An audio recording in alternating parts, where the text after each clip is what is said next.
Breaking right now, an extraordinary row has broken out between the Vice President of the United States of America, J.D. Vance, a really important guy, and arguably two of the least important people in British politics, Alastair Campbell and Rory Stewart, who host the centrist dad lefty podcast Rest is Politics. JD Vance is doing the most incredible interviews at the moment where he just rips into his mainstream media protagonists.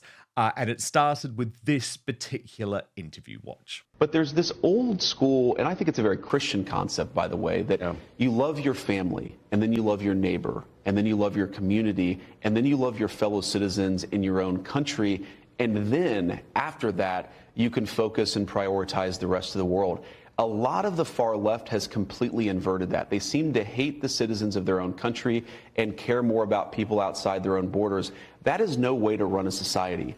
And I think the profound difference that Donald Trump brings to the leadership of this country is the simple concept, America first. It doesn't mean you hate anybody else. It means that you have leadership, and President Trump has been very clear about this, that puts the interests of American citizens first.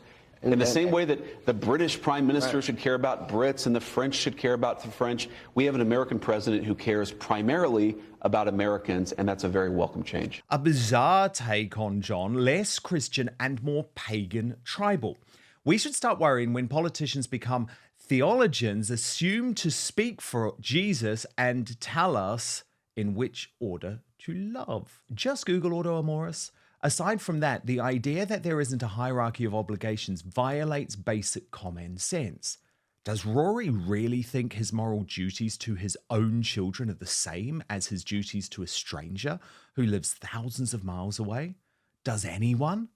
I've said it before, and I'll say it again.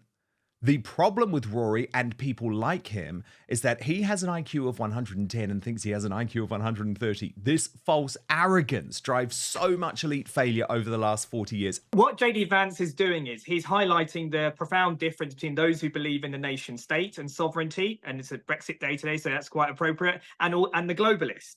And so these are two different paradigms that we find ourselves in. He said, you know, every leader, it's their job to put the interests of their nation first. Well, not Keir Starmer. Keir Starmer doesn't put the interests of Britain first. He puts international law first. He puts responsibilities to climate change before the British interests. So we need a bit of what Vance is talking about, putting the British national interest. We need that in its entirety.